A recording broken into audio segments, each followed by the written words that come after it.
Hi, it's Lola, and today we're going to talk about why you leak when you exercise. It's estimated that about 30% of women leak urine when they exercise.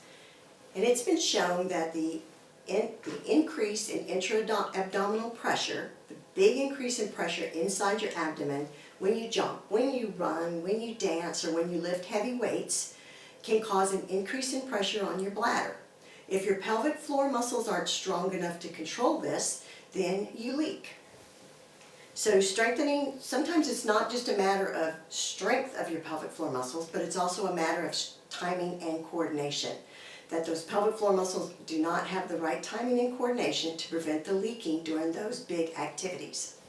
So a couple of things you can do to help avoid the leaking. First off, avoid bladder irritants. Avoid drinking or eating things before you exercise that can irritate your bladder. And those are things like caffeine, the fruit acids from fruit juices, or spicy foods. All of those contain things that can irritate your bladder. Also be sure to empty your bladder before you exercise, and be sure you stay hydrated while you exercise. It's very important to stay hydrated, and the best thing to stay hydrated with is water. You can also wear a tampon or a sea pearl sponge. Either one of those you can put in just before you exercise, and that'll put some pressure up against that urethra and might help it make it a little bit easier to quit leaking.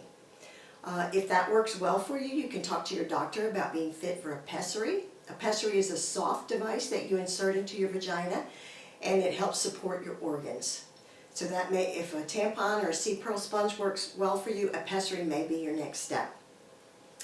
Other things you can do is you can increase the grade of your treadmill. If you raise the grade of the treadmill up a little bit, you'll find that you have to lean forward some. As you lean forward, that helps decrease that intra-abdominal pressure. You can also wear a pad to collect the leaking, or wear black pants that will disguise the leaking. Either one of those. Also be sure that you exhale during the most difficult part of the exercise. So the part of the exercise that causes you to exert the most energy or the most stamina, whatever you have to, at that point you want to exhale, because that will help decrease that pressure. So you'll need to work on your pelvic floor muscle strength and your pelvic floor muscle timing and coordination, and you can do that using the Kaheel. Okay, there are links in this article. The first link discusses how to use the Kaheel in the privacy of your own home to increase your pelvic floor muscle strength. The next link in the article discusses how to increase that pelvic floor timing and coordination.